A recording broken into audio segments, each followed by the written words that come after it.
It's no secret I've bought a few pieces of Sierra equipment over the years. So when Phil Sacco came into town the other day, we had an opportunity to sit down and talk scrap, talk equipment, and more importantly, family business. Both of us are third generation family business guys who love the scrap industry and have become friends over the years. I really enjoyed this podcast and I hope you guys do as well.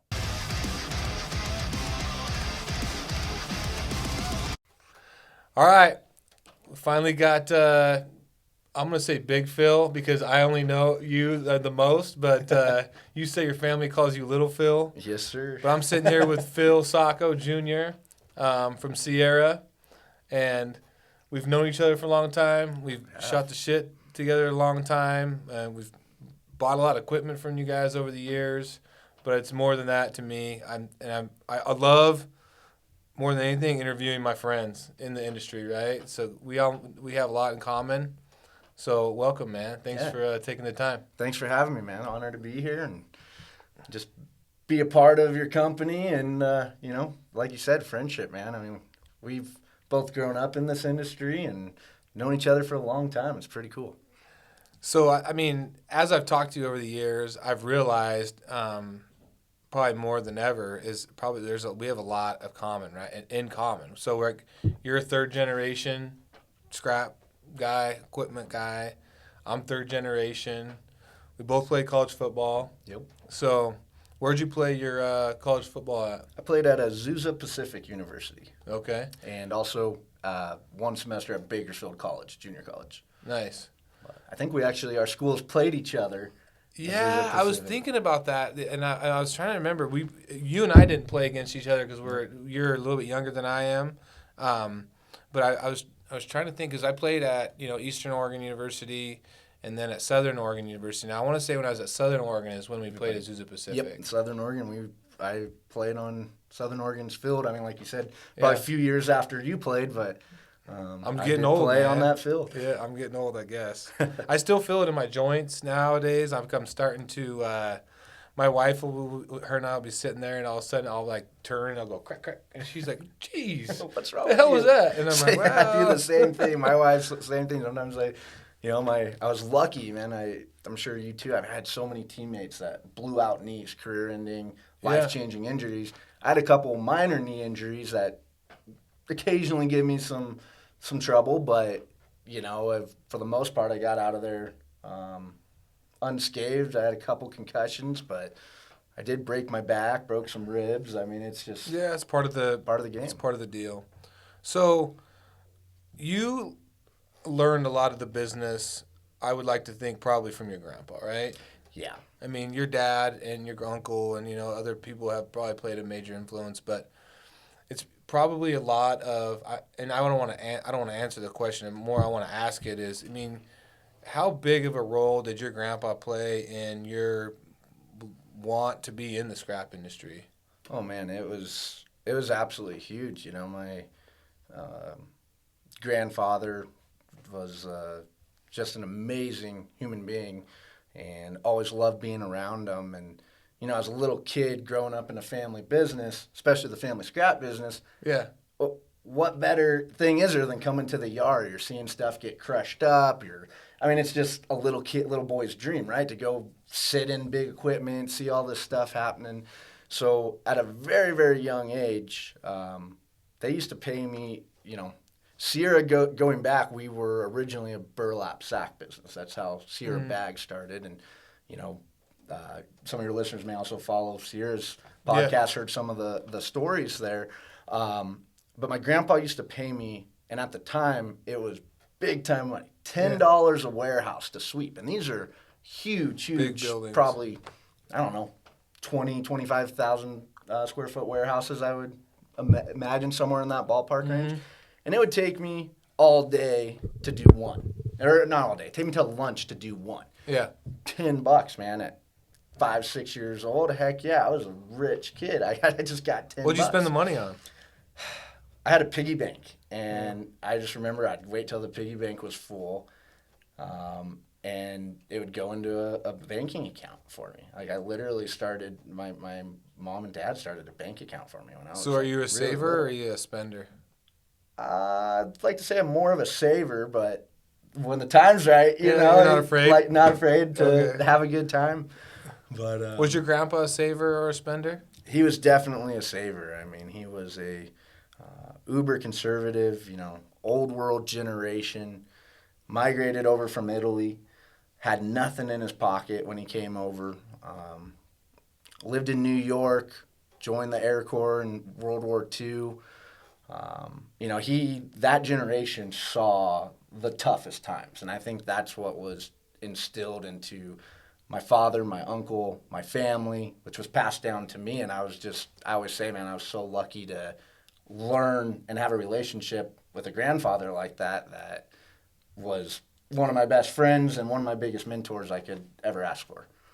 So, I mean, you and I, we were talking. We went out to dinner last night, and we were shooting the shit. And from my standpoint, and you said it. You said I came from a pretty well off family, right?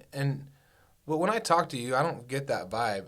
You know, when you talk to people that come from, you know, a family that financially was well off, sometimes you run across those people where you're like, man, you just don't really know what it is to put a hard day's work in, or you don't understand the value of what we're doing every day. But when I talk to you, and I have a tremendous amount of respect for people that, you know, because you're just born into a situation. Some people are born into, you know, a rich family. Some people are born into a poor family. Some people are born into a middle class family. But it's all upon the individual, you know, how they perceive and what they do with what they're given, right? So, from my standpoint, you're a bust your ass type of guy that, you know, I would have never, you know, if anybody ran into you in the streets, I'd feel like nobody would know that you came from a very well off family, right? So, what do you think, from a parenting standpoint or from whatever, like, why do you think that is? What was instilled in you early in life? Was it your grandpa, your dad? What was instilled early to kind of give you that work ethic? Because I'm big on that. You know, it's definitely, I think, has to do with family upbringing. Um, you know, like, you know, my grandfather came over from Italy, you know, during the Great Depression times. And my grandmother on my mother's side of the family also came over from Italy at that same time. My grandmother on the Sacco side came over from Oklahoma during the Great Depression. So, you know, I have grandparents that saw what it is to literally not be able to put food on the table at times. And having that passed down and instilling work ethic in the family is a big, big part of it. The other part of it is I kind of, you know, when I have these conversations and I think back to that, I kind of equate back to sports. You know, we talked about football at the beginning. Like, I played football. I was in sports, and I first played football. I was a big soccer guy until I think I was 10 years old. First time I played, 10 or 11 is when I first put the pads on. Fifth grade, sixth grade? Yeah, fifth, sixth grade. Fifth grade, I think, is when I put on the football pads. Yep. First year tackle football. Game changer. So I love this game. I love this sport. This is what I want to do. It consumed my life. In the sports world is football. Well, to be successful in football, let alone any sport, you've got to have work ethic. You've got to put in your time. You know, you can have the most raw talent out there, but if you're not dedicated and you don't put in the hard work, you're not going to get anywhere. And unfortunately, I see that sometimes in the business world too. You know, sometimes people are just handed a company or handed wealth, and if they didn't put in the work to get there, not all the times, but a good chunk of the time, they don't succeed. Yeah, I think there's a lot to that. Do you think that's a parenting thing, and do you think that your parents helped instill that in you, or is it just a sports thing? I mean, where did your grandpa? I think it's a combination. You know, sports is one aspect to look at, but really, I would say I had the best parents, best family you could ask for. My mom, my dad, you know, my grandpa, my Uncle John. You know, you asked earlier, what did I learn from my grandpa? Yeah. And really, all the way up until the time of his passing, it wasn't that I didn't learn things from my father or my uncle in the family business, but it was, oh, hey, I'm going down to the yard this weekend. I get to run the shear. I get to run the excavator. You know, I have a torch. I learned how, you know, I'm a horrible welder, but I did learn how to weld. you go through those steps, and it was always my grandpa teaching me. His favorite thing was to drive around in the golf cart in the scrapyard, and he'd sit there and he'd wait until he'd see something that wasn't perfect. I mean, he was always about his stopwatch on, oh, did you see he wasted 2 minutes? And 2 minutes of wasted time when you're getting 20 tons production over the course of a day, that's an extra, X amount of tons, which is profitability. And he just instilled that into me. So I think it was definitely an upbringing type deal. And, my grandfather passed away my freshman year of college. It wasn't until then I realized how much I really learned from the guy. Yeah. And then I started, okay, better listen to dad and uncle now. Let's see what they have to say. Yeah. And it's, it's crazy how much, like, some of my best memories are going back and thinking about, my parents both, worked at the scrapyard. My mom worked the scale and then eventually became the accountant. And my dad, was driving truck and working out in the yard. And this is in the early days when my grandma was working the scale, and my grandpa was running the truck shop and dispatching trucks and, just kind of managing the business. And I remember going down there every Saturday when I was really young, and just sitting in my grandpa's office and watching cartoons on a Saturday morning because we got up that early and we went to the scrapyard. And then eventually when I could actually work, by the time I was 9, 10, I think my first job was to clean out the candy machine and take all the quarters and stack them and roll them, and then they'd put them in the cash box and put new candy in the candy machine. And then from there I progressed to working in the recycling center. So like some of my best memories are just hanging out in the scrapyard as a kid and throwing rocks through windows of cars and running any machine that they'd let me in, whether it's a forklift or I spent a lot of years, stripping wire. But I think that teaches a kid a strong work ethic is, just teaching them what it takes to earn $1. Even if it's $10 to sweep the warehouse, whatever that is, to me that's big. And so I don't ever underestimate grandparents' influence on their grandkids and like their ability, if you can get them in early and just kind of, especially in a family business atmosphere. I think that's a big part of it. So kind of give me like what's your role in Sierra now? Like what do you do on a daily basis? Daily basis, I am an equipment salesman. I'm the West Coast regional manager, and I'm the Canadian national manager. So, my day-to-day is, dealing with customers on new equipment possibilities. Instead of just selling, a piece of equipment to sell a piece of equipment, me personally, I like to go see the yard, know the customer, figure out what are you trying to process? What are your goals here? Because sometimes I'll just get a call, I want to buy a 550 shear. I want to buy a Rev 1 2-ram baler. Yeah. Okay, that's great, but hold on here. What are we processing? What's your tonnages? What's your growth potential? Let's make sure we're getting the right piece of equipment for your needs. And that's one thing I really enjoy coming from a scrap yard background. And now being an equipment salesman, I learned about all this equipment growing up without ever realizing it. Yeah. Like, oh, yeah, you're going to process X amount of tons. Well, you need this type of shear. You need this type of baler. And that's one thing I feel is a strong point for Sierra and myself personally, that we can help provide customers the right piece of equipment for their needs. So what do you like more, the scrap side or the equipment side? Oh, that's a tough question. I love the equipment side because I get to travel. I get to, meet you and become friends with so many great people in this industry. But there's definitely times I miss the scrapyard. There's sometimes if I have to go up to our corporate in Bakersfield and, do what we need to do on the equipment side, I'm like, hey, see you guys, I'm going to go in the back for a couple hours. And no one's running this excavator right now. Yeah. Safety, am I good? Make sure I've got all my safety stuff, hop in and just kind of decompress for a little bit. Yeah. For me, that's a way to just decompress. I love it. It's... we have a saying at Sierra, it sounds cliche, but it's the truth.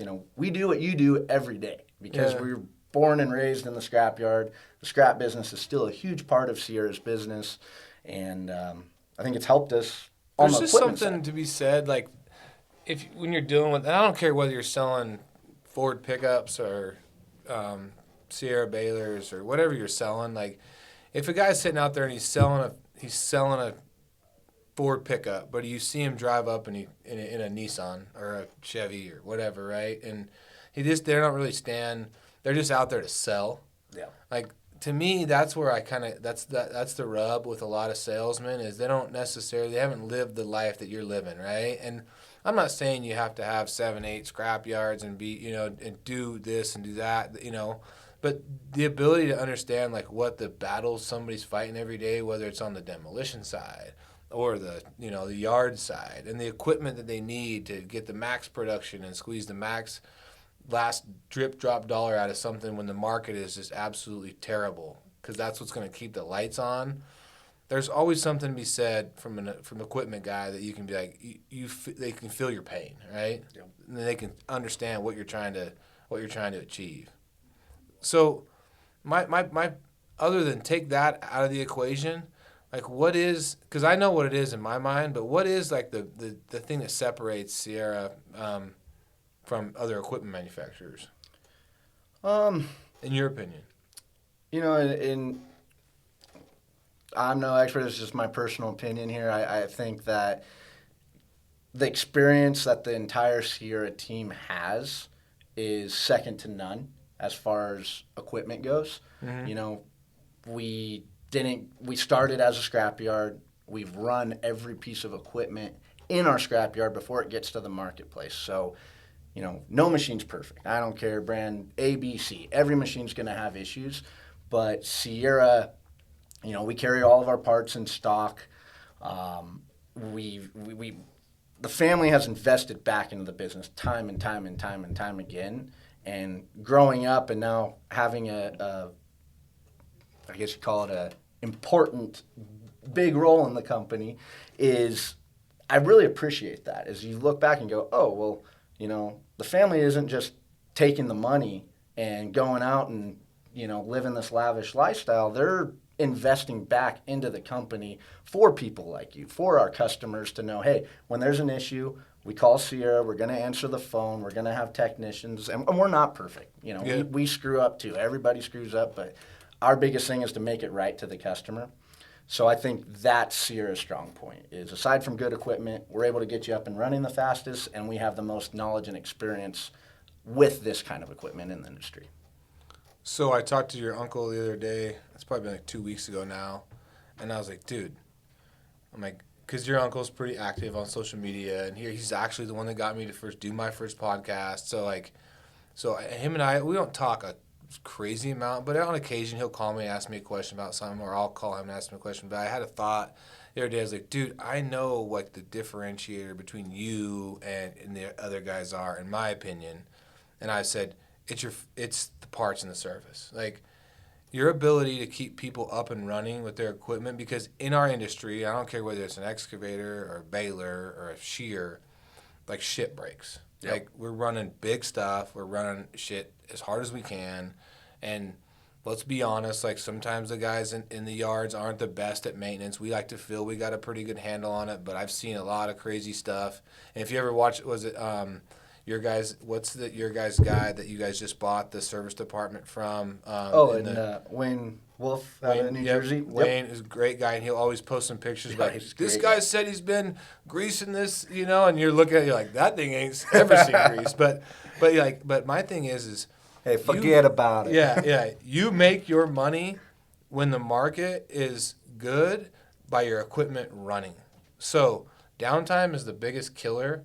So people are, when the market gets good, all of a sudden everybody wants to sell car crushers. Everybody wants to sell balers. And you start seeing all these companies come out of the woodwork, with these crazy shears and this and that. And you're like, that's great. And I'm sure it'll run just fine for the first 100, 200, 500 hours. But what are you going to do if you break something important? And how long are you going to have to wait for a cylinder or a limit switch? Sometimes it's the little dumb things that really kill you, on the production side. Absolutely. But I think that's the differentiator, in my opinion. I mean, you guys are great guys. I enjoy bullshitting with you. And in my opinion, if I was you guys, what I would be stomping my foot on is the parts. I mean, you talk about those big warehouses you're sweeping and full of parts. I mean, cylinders off every machine you've ever sold. Plus, I mean, just everything that goes along with it. That is second to none because your ability to run equipment when the market is good is absolutely, because that's the only way you're going to be able to maximize it, right? So like we were talking about earlier, like your guys are, your lead times on machines are getting stretched out a little bit. They are. Because all of a sudden the market is good. Well, now all of a sudden everybody wants to buy equipment. Well, at some point, I mean, you might miss the boat, you know? I mean, you should have bought the equipment, 6 months ago, a year ago, and I'm in the boat. Like, I probably should have bought some of the shit I bought, a while back. But obviously budgets and whatever it allows, you can only do what you can do. But your money is made by running hard when the market is good, because sometimes you're only gonna get a month or two. Yep. Like right now, like you got January, you got February, you got December, you got January, February. They're gonna try and drop the pricing on you. If you had the equipment, if you had the uptime, and you had the parts, like those 2 months, you could have made your payment for the year, right? Yep. That's a big hit it on the nail head there. Like that pays the year. Like the rest of the year is just trying to survive if the price goes significantly down, or putting money in the bank if the market keeps going, right? Exactly.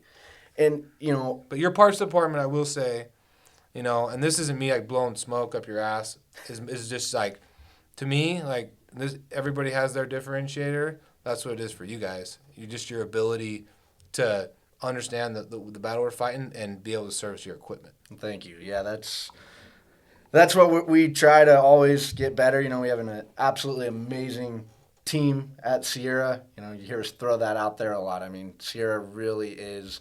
I feel like that about United Metals too. I mean, knowing you guys for all these years and the team that you guys have built here, building your businesses, it's amazing. And Sierra, we have so many amazing people that maybe you talk to them on the phone, and maybe our customers never even know they're there. They don't even know their name, know their face, but they're there busting their butt every day, and that's what helps make Sierra is our service department without a doubt. And we're, like I said, we're not perfect, but we are always trying to better ourselves and reinvest into parts and service and being able to be there for our customers. So do you see your company as being American made? Yeah, I would say so. I get that question a lot. Look, our 2-ram balers, all of our Reb series balers, 100% built here in the United States. Our green machines, our Ferris shears, baler loggers, those are still built in our original factory in Italy.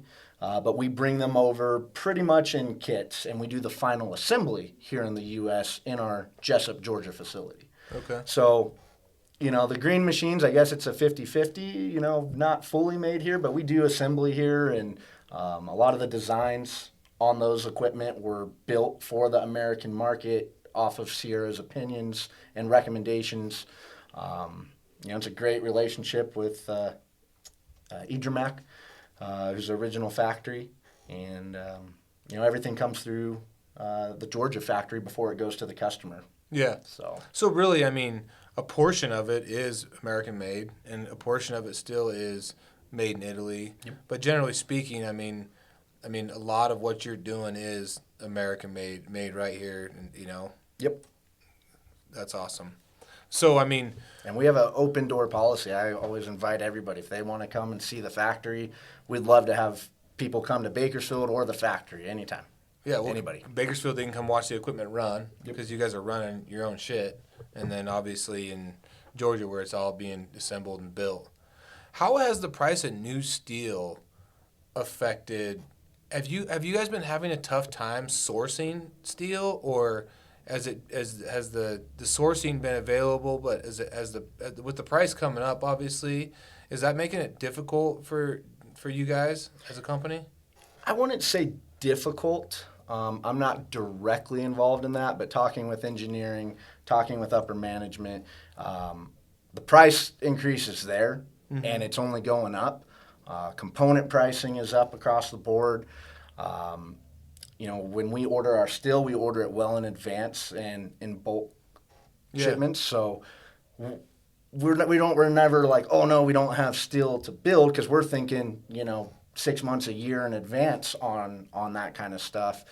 So I mean, it hasn't really been a problem, but the price right now, if across the board on new steel and components, is going through the roof. And I was wondering, because you hear these auto manufacturers and they're having a tough time sourcing components, right? So it's not. I mean, they can stamp sheet metal, they can do a lot of it, but some of the final assemblies, there's some components that they're having a hard time getting because things have been shut down, factories have been shut down, some of the stuff they've been importing. So, I mean, are you guys having any trouble sourcing components or stuff that you guys need to stay moving on a daily basis, or has it been? I would say the way Sierra has always done things has helped eliminate that problem. Don't get me wrong, yeah, there's longer lead times, price increases, maybe some unexpected delays on receiving certain things. If they tell you 3 months, you may not get it for 5 months. And then right before it's supposed to ship, oh, sorry, another month until you can get these motors. Yeah. But if Sierra wasn't run in a way where, hey, we already have 15 power units on the shelf, completely assembled, ready to go, then we'd be in some trouble. But because we are so proactive on not just having 2 or 3 of this one component in stock, I mean, we have such a huge inventory of parts that, you hear people say it, but I think until you come to Bakersfield or New Jersey or Jessup, Georgia at the factory and you actually see it. It's one thing to see a photo, but when you actually walk through and you see what's there, I mean, it's every time I go through it, I'm impressed. I'm just like, and I see it all the time. I'm just like, whoa. Well, it probably builds confidence, like when you're selling a piece of equipment, and you're like, yeah, we'll be able to service that. Yeah. Like, you're not, selling and then just hoping that you're going to be able to, do something, like hopefully the right timing with the boats coming in, you'll be able to service the parts. It probably helps from a confidence level on the sales side. So you're in charge of, what do you see in the differences between, let's say, the Canadian market and the U.S. market? What do you see that or if anything, the difference in maybe equipment or the difference in kind of the needs are? Do you see much difference between the Canadian market and the U.S. market? So the Canadian market right now is very interesting. A lot of Canada is still under pretty strict lockdowns. So consumption, manufacturing isn't at the levels that it used to be. But then you go to some provinces or some towns and it is. So it's kind of interesting. But on all the customers I talk to in Canada, there's going to be a big need for equipment in Canada. The dollar right now is still really, really strong. Which is a good thing, right, for those guys? Yeah. I mean, the dollar's starting to weaken. Let me back up. It was really, really strong. The Canadian dollar.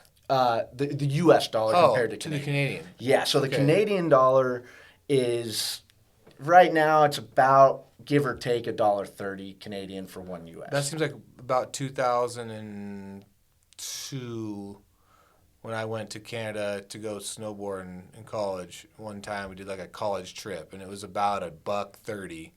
Seems like that's about what it was. It's good for us to go visit, right? It's cheaper for us. Yeah. But anyways, go ahead. But, that makes it difficult for the Canadians. Think about it. You go and you buy $1 million piece of equipment, they're paying $1.3 million now. I mean, that's a big, big jump. So me personally, I've kind of found that around the $1.20 really opens up for machinery sales into Canada. But there's going to be, once we get past this whole COVID world, when things do slowly open back up, I see Canada being on fire. I mean, there's a lot of manufacturing up there, a lot of quality yards, a lot of quality manufactured things coming out of Canada on all spectrums, from industrial to medical, technology. I mean, Canada is a booming country. Oh, yeah. And, it's been, for me personally, it's been a privilege to be covering that territory. I've just met some amazing people and seen some absolutely beautiful places of that country that I would have never gone to. Yeah, there's a lot of Canada that I would love to go see. I've only spent very limited time in Canada. I've been to Mexico a lot more times than I've ever been to Canada, but There's a lot of places, and I've heard there's just some super cool operations, some super cool setups up there. That I mean, I'm a scrapyard junkie,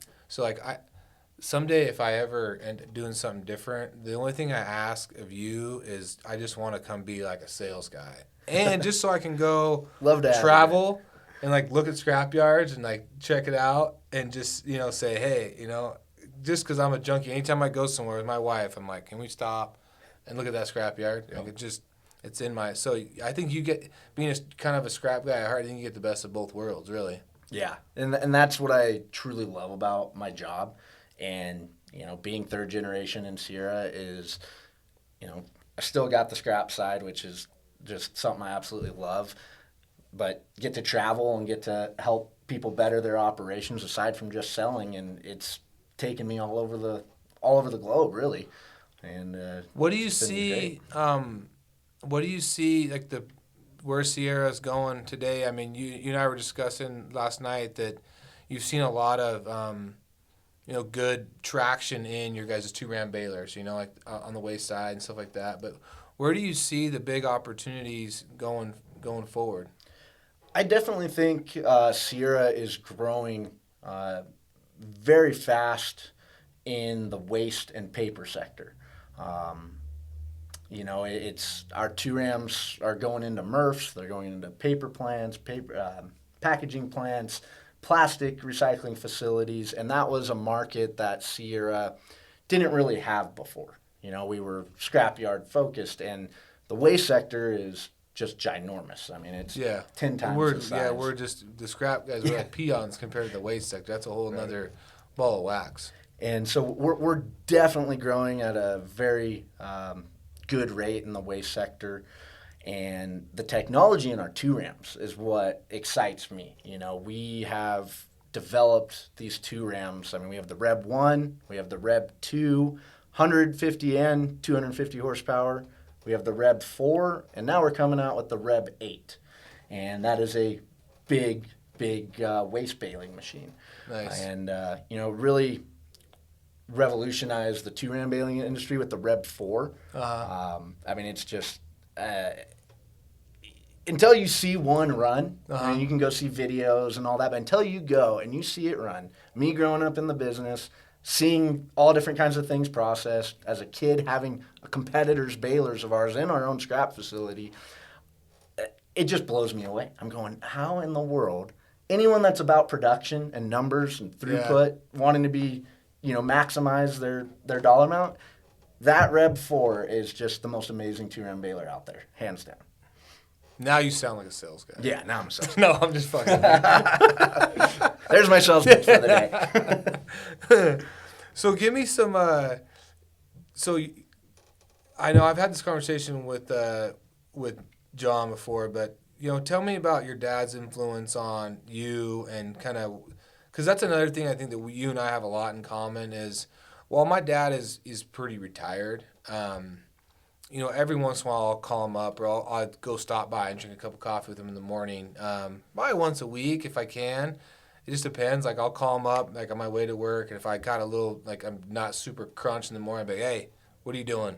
And like, you guys want to have a cup of coffee? They're like, oh sure, because they're pretty much just sitting there hanging out, getting ready for the day, and I'll go just bounce ideas off of them. I'm like, hey, when we were talking about buying the shear, I'm like, oh, this is what I'm thinking. That's how I want to do it. What do you think? And he kind of asked me a bunch of questions and then basically just made me spit out the answer, right? Like, kind of, here's all the stuff you need to ask yourself. So, your dad's still involved in the business. Oh, I mean, give me some background on on him and kind of that relationship with you. So, Dad has always been on the scrap yard side more than the equipment. The Sierra Recycling and Demolition. He really grew our demolition business in the oil fields, which is a huge part of our business now. Is a lot of hazardous demo for the oil companies, Chevron, Era, Exxon. So Dad, even though the last few years he says he's semi-retired, and he's living on his ranch in Wyoming, he is still very involved. He may be a little bit more behind the scenes, but I mean, he he still is very involved with scrap operations, demo operations. It's kind of freed him up a little bit too to also check more on the equipment side of things as well. Kind of gives him a bit more of a bird's eye view to see, hey, what needs work. But he wouldn't have been able to do that if it wasn't for the great team that we have in place at Sierra Recycling and Demolition. Yeah. So, there's a whole nother, you hear me talk about team and family, man. I mean, there's got some amazing people at this company. Well, and I think that's where team sports teaches you a lot is, I mean, like the coolest thing about, like, say, a football team or a basketball team or anything that takes 5 or more people, right, to do something. I was having this conversation the other day with somebody, and I was like, here's the deal. Like, not everybody can even be a starter, right? Not everybody can be the top 11 on offense or the top 11 on defense. You got a 52-man roster of people on the average NFL team, and you go to college, it's a 100-man roster. And all those people serve a purpose, and they're all part of the team, and that's why when you win the national championship or the NFL Super Bowl, everybody, including the trainer to the guy fucking changing out socks, gets a ring. Yeah. Because as little as you think little as you think your role is, to the right person at the right time it's a big deal. Let alone if you're actually in the management team or the upper management team, or you're the actual head coach, the GM, like running the show, trying to figure it out. I think you even more rely on the trainers and the guy doing the socks, or the guy, the punter, like, the guys that you wouldn't think fill a big role actually sometimes fill the biggest roles, absolutely. And building a team and playing team sports is crucial to me. I mean, it teaches you how to be a cog in the whole machine and not be the whole machine yourself. Exactly. And I think that's probably what you allude to all the time on the Sierra side, being a family-owned business. And I would assume that you guys being a family-owned business, there's been a fair share of family headbutting at times. Point me one family business that hasn't had that. I haven't. I watched it my whole life. Yep. My dad and I were having this conversation the other day again. I was like, oh, Lee, I'm blessed in a lot of ways that my, I don't have any, real family to per se worry about anymore. As far as in the business, it's really only my family is all the friends and the team that we've kind of built up. So, like, I have that extension of, like, a family, but without having the dynamics of, of Thanksgiving and Christmas when everybody's tired of seeing each other. So what has your dad taught you? He's traveling with you today. Yep. So I think we got to at least call him out and say, that there's some things that he's taught you over the years. I mean, what are the kind of the top couple things that are important? I think fairness. He is a very fair individual, meaning you're rewarded for putting in the hard work, and he wants the team to come up together. And I think in recent years I've really respected that of my father is, hey, you put in the work, you do things right, you're going to get rewarded. You might not get rewarded right away. Going back to sports, you put in all that work in preseason. You put in all that work in off season. You're coming up. It's like, hey, you've got your wins, you've got your losses, you've got your, you might have an issue with a teammate, but then you work it out. You figure out how to move on and get better. I feel that my dad is a very good coach in the business. I think in recent years I've really noticed that he's a very good coach. He was a coach, right? He coached football as a high school? Yeah, so I went to Bakersfield Christian High School. He didn't coach when I was playing there, but after I went to play college football, it was kind of funny. He's a guy who knows football, he's a coach, but it was just he never wanted to be that father coach to like pressure me anything. So like as far as football goes, he didn't really coach me at all in football. Yeah. He'd always be there to support me. And, he give you tips and stuff when you get home? Yeah. Oh, yeah. He's like, hey, maybe you should try this or that. But then he would very lightly, because he didn't want to butt heads or try to tell me something that my coaches were telling me differently or anything like that. What's funny is my high school football coach who played in the NFL, Doug Barnett, he is actually our general manager of our service department now. Yeah. So, we kind of have that sports mentality a little bit on. I posted an article on LinkedIn that I found in the Wall Street Journal, and it was about how how managers or CEOs or should have more of a coach mentality than a boss mentality. Yep. And I really I read that, and it was like my aha moment, because I feel like that's what I've been doing, but I never really had somebody explain it that well. But it really is like there is a component of it that's, your job isn't to know everything. Like there's a reason why Bill Belichick, probably one of the greater minds in the NFL, had an offensive coordinator and a defensive coordinator, right? It's not that he didn't know the offense or didn't know the defense or whatever, but he focused people in on, okay, I'm going to give you the advice, I'm going to tell you what I know, and I'm going to knock as many roadblocks down for you to go do your job. Or, the defensive backs coach, or, the line coach, whatever that is. Those people just specialize in that little niche, and then they're a piece of that deal. And as a coach, like, your job is to get everybody working toward a common goal. It's not to know every single thing about, Sierra as a company. Your job is just to kind of organize and group everybody up and say, all right, we're going here.